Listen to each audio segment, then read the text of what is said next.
Have you ever found yourself wondering if someone dislikes you? Maybe it's a colleague, a friend, or even someone you once trusted. You can't quite put your finger on it, but something feels off. You sense that their smiles aren't genuine, that their compliments have a hidden edge. It's unsettling, but you push those thoughts away, telling yourself you're imagining things. This is where the journey begins, when that first doubt creeps into your mind. Join me as I dive into Stoic philosophy and try to uncover 7 signs that reveal when someone actually hates you. Before we start, leave a like and subscribe to the channel to support our content. Now, let's get straight to the point. We all want to be liked.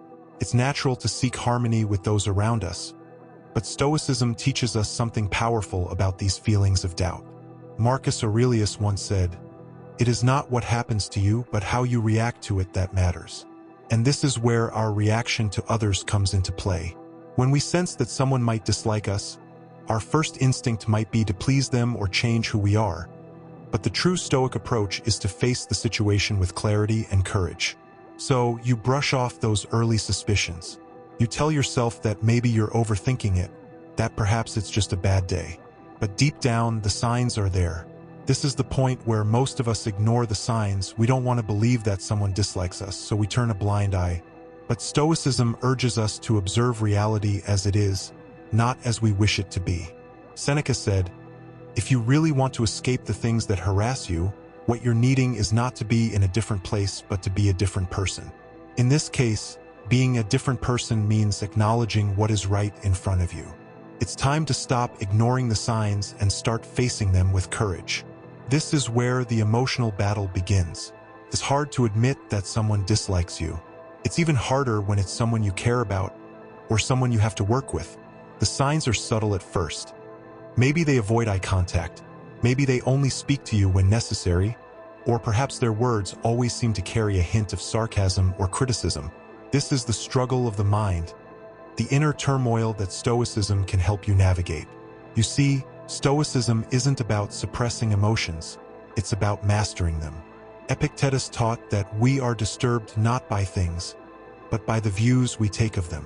When you recognize the signs of someone's dislike, it's not about making them like you. It's about accepting that not everyone will, and that's okay. You don't need to change their opinion of you. You need to focus on how you respond. Let's talk about the first sign. You see, when someone dislikes you, they're rarely going to come out and say it directly. Instead, they'll hide their feelings behind subtle insults and digs, almost like a game. First, it's hard to catch. You might brush it off, thinking they're just being playful or that it's part of their sense of humor. But then, over time, you realize that these jokes always seem to be aimed at your weak spots. I remember once sitting at a table with a group of colleagues, and one of them kept making these little jabs about the way I talked, the way I handled things. And at first, I just laughed it off. I didn't want to seem oversensitive. But the more it happened, the more I realized that there was something behind it, something more than just playful banter. These weren't just jokes. They were subtle attempts to undermine me, to make me doubt myself. It's tricky because people who do this often disguise their words with a smile, so it's easy to second-guess yourself. You start thinking, am I being too sensitive? Is it all in my head? But trust me, it's not. This is a common tactic people use when they want to bring you down without making it obvious. And here's where Stoicism comes in. Marcus Aurelius teaches us that we must remain unshaken by praise or blame. In other words, don't let these subtle insults get to you. They're just words, and the power they hold over you is only as strong as the meaning you give them. When you catch someone making these little digs, step back for a moment. Analyze the situation with clarity. Are they doing this because of something within themselves? Most likely, their behavior has more to do with their own insecurities than with anything you've done. Seneca often reminded us that people act out of their own inner chaos, and when someone feels small or threatened by you, they'll try to make you feel the same. But here's the key. You don't have to react. You don't have to let their words stick to you like glue. Instead, remind yourself of your own strength. You have power over your own mind. The next time someone makes a subtle jab, take a deep breath and let it roll off your shoulders. The best way to handle subtle insults isn't to fight back or prove them wrong. It's to remain calm, steady, and indifferent. Epictetus said, "It's not what happens to you, but how you react to it that matters." When you choose not to react to their insults, you take away their power. Their words fall flat because you're not letting them penetrate your mind. This is the essence of Stoic resilience. The second sign is one that sneaks up on you. When someone keeps bringing up your past mistakes or embarrassing moments. Have you ever had someone casually drop in a comment about that one time you messed up, even when it's completely irrelevant to the conversation? It's as if they're trying to make sure you never forget it, that you stay trapped in that moment of failure.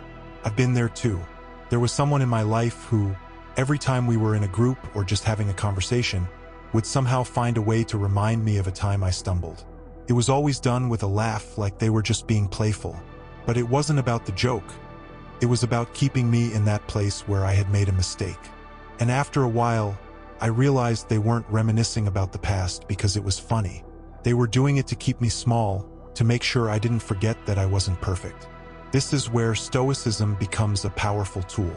Seneca said, "We suffer more often in imagination than in reality." And that's exactly what happens when someone brings up your past mistakes. They want you to stay stuck in that moment, to relive it over and over in your mind, even though it's long gone. But here's the truth. The past is done. It has no power over you unless you allow it to. When someone keeps dragging up your past, it's a reflection of their own issues, not yours. Maybe they feel threatened by your growth or your success, so they try to remind you of a time when you weren't at your best. But as a Stoic, you must learn to detach from that. You're not defined by your past mistakes, and you don't owe anyone an explanation for them. Marcus Aurelius teaches us to live in the present, to focus on what's happening now, not what happened before. Your growth, your progress is what matters, not someone's need to keep you tethered to an old version of yourself. When they start bringing up the past, instead of feeling embarrassed or defensive, see it for what it is, a sign of their own discomfort with your progress. And then let it go. Don't give them the satisfaction of seeing you affected by it. As Epictetus reminds us, freedom is the only worthy goal in life. It is won by disregarding things that lie beyond our control. You can't control what they say about the past, but you can control how much you let it influence your present. The third sign that someone dislikes you can be a little harder to spot at first, but once you notice it, it becomes obvious. They're no longer interested in your life. You've felt it before, haven't you? The shift. One day they're asking you how you've been, what's going on in your life, showing interest in your goals and dreams. And then suddenly it feels like they've checked out. The questions stop. The curiosity fades. It's not just about them being busy. No, it's deeper than that.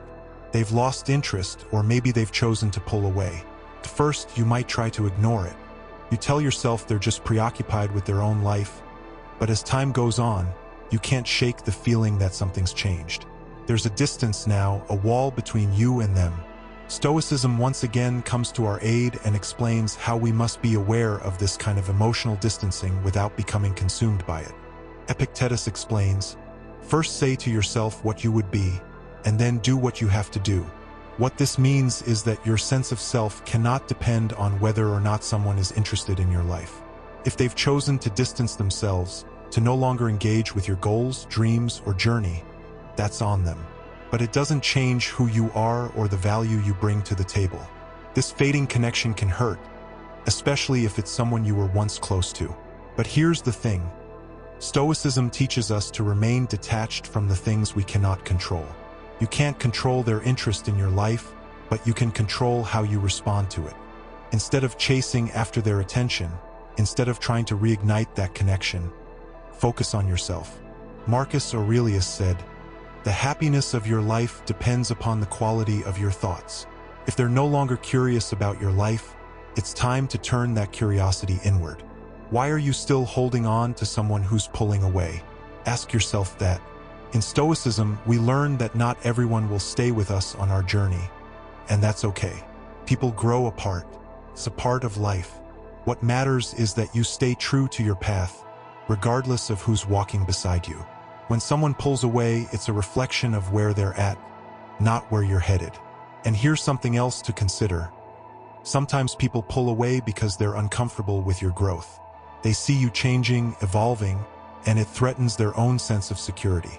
They're not distancing themselves because you've done something wrong. They're doing it because they can't handle the light you're stepping into. But as a Stoic mind, you must keep walking forward, even if that means leaving them behind. You don't need their approval or curiosity to validate your journey. Let's talk about the sign number 4 that is something subtle, but powerful. Avoiding eye contact. You know that feeling when you're talking to someone, and they just can't seem to look you in the eye? It's like they're hiding something, or they don't want you to see what's really going on inside them. This is the 4th sign that someone dislikes you, and it's often the most telling. I've experienced it myself. There was someone I used to spend time with, and at first everything seemed fine. But then I started noticing they'd look everywhere but at me. I'd talk to them, share something important, and their eyes would drift away, almost as if they were avoiding any real connection. It felt off. I wasn't sure what was happening, but I knew something had changed. In Stoicism, there's a teaching that really helps with moments like this. Epictetus once said, "We must not take things at face value, but learn to read the unspoken messages in silence." And that's exactly what eye contact, or the lack of it, can tell you. When someone avoids looking you in the eye, they're telling you something they might not have the courage to say out loud. It's a silent message, a signal that they're uncomfortable with you, or worse, they don't respect you enough to engage honestly. Think about it. Eye contact is a way of connecting with another person, of acknowledging their presence and their importance. When someone refuses to do that, it's like they're creating an invisible barrier between you and them. It might be because they're holding on to some resentment or discomfort, or maybe they're just uncomfortable with themselves around you. Either way, their avoidance is a clear signal that something is wrong. But here's where Stoicism becomes your anchor. When someone avoids looking at you, it's easy to feel hurt or offended. But Stoicism teaches us not to let others' actions dictate our emotions. You are not responsible for their discomfort or their inability to face you.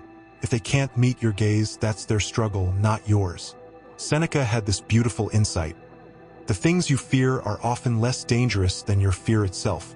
What this means is that, while their avoidance might feel unsettling, it's not something you need to fear or react to. It's just a sign, a reflection of their internal state, not yours. So the next time you notice someone avoiding eye contact, don't let it shake you. Stay calm. Stay composed.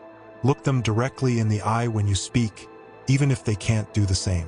Your strength, your peace, doesn't depend on whether they can face you.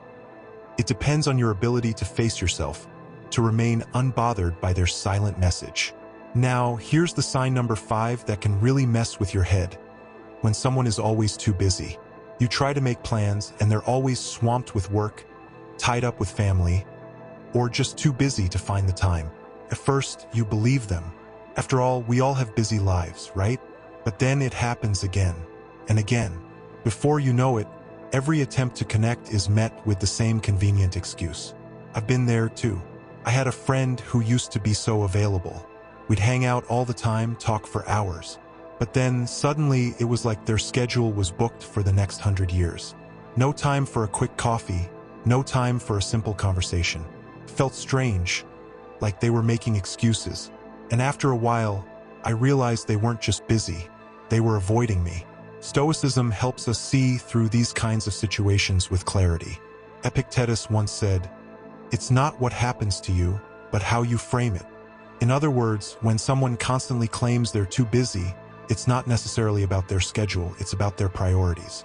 If someone really values you, they'll make time no matter how packed their calendar is. When they don't, it's not your fault. It's a reflection of how they view your relationship. I remember realizing this in my own situation. It wasn't that my friend didn't have time, it was that they didn't prioritize me. And as hard as that realization was, Stoicism taught me something important. You can't control how much time someone is willing to give you. You can only control how you respond to it. Seneca said, "Time is the only thing we truly own, and how we spend it defines us." So when someone is always too busy, it's not a reflection of your worth. It's a reflection of how they choose to spend their time. Here's the important part. Don't chase after someone who consistently makes excuses. When someone is genuinely busy, they'll apologize and find another time to connect. But if they're avoiding you, they'll keep piling on the excuses, hoping you'll eventually stop asking. As a Stoic, your task is to recognize when someone isn't willing to make the effort. Don't take it personally. Instead, invest your time in people who value your presence, who don't see your friendship as an inconvenience. Marcus Aurelius put it perfectly: waste no more time arguing what a good person should be. Be one. Don't waste your time trying to convince someone to make time for you. If they're always busy, take it as a sign and move forward. Your time, your energy, is too precious to spend on people who don't see your value. The sixth sign is one of the most frustrating to deal with: hollow compliments. You know the type. Someone says, "Oh, that's great," or "You're amazing," but there's no real emotion behind it. Their words are flat, empty, and feel more like a formality than a genuine compliment. It's like they're saying what they think they're supposed to say, but there's no sincerity, no warmth behind their words. I remember a time when I kept hearing these hollow compliments from someone I thought was a friend. Every time I shared something personal or an accomplishment I was proud of, they'd give me this lifeless response, like they were ticking a box. "Good for you," they'd say, but their eyes said something completely different. It was as if they were fulfilling an obligation, not actually celebrating with me. Here's where Stoicism offers us a powerful insight. Epictetus once said, "Don't value things because of what others say about them." In other words, when someone gives you a hollow compliment, it doesn't devalue what you've achieved. Their lack of sincerity has nothing to do with the importance of your accomplishment. It's a reflection of their own inability to connect or celebrate someone else's success. The truth is, hollow compliments often come from people who are uncomfortable with your progress. Maybe they feel threatened by your success, or maybe they're dealing with their own insecurities. But as a Stoic, your job is not to seek validation from others. Seneca taught, "He who is brave is free." When you free yourself from the need for others' approval, hollow compliments lose their power. They become background noise, insignificant and easily ignored. The next time someone gives you a hollow compliment, don't waste time analyzing it. Don't try to figure out why they couldn't be more genuine. Instead, take a step back and remind yourself that your worth isn't tied to their words. You don't need their validation to feel good about what you've done. Your sense of accomplishment comes from within, from knowing that you've put in the effort, that you've stayed true to your own path. Marcus Aurelius once wrote, "It is not the external things that disturb us, but our judgments about them." A hollow compliment is just that, an external thing. It's not your responsibility to fix how others respond to you. Your only responsibility is to stay grounded in your own sense of worth, to continue striving for excellence regardless of whether others recognize it or not. So, when their words feel empty, let them be. Don't cling to their compliments, and don't let their lack of sincerity affect your sense of self. Your journey, your progress, is yours, and no hollow compliment can take that away. And now, we come to the sign number 7, one of the most painful signs, when they disappear when you need them most. This is the true test of character. You see, it's easy for people to be around you when things are going well, when life is smooth, and when you're on top of the world. But the real measure of someone's feelings for you is what they do when the road gets rough. When life throws you a curveball, do they stick around to help you through it? Or do they suddenly vanish, offering nothing but silence? I remember a time in my life when everything felt like it was falling apart. I reached out to someone I thought would be there for me, someone who'd been a part of my life for years. I didn't ask for much, just a listening ear, some support. But what I got was distance, radio silence. Suddenly, they were too busy, too preoccupied with their own life. It was like I had become invisible to them. And that's when I realized that not everyone you care about will show up for you when it matters most. It was a hard pill to swallow, but it opened my eyes to the reality of how people reveal their true selves when the stakes are high. This is something Stoicism prepares us for. Epictetus once said, "Circumstances don't make the man.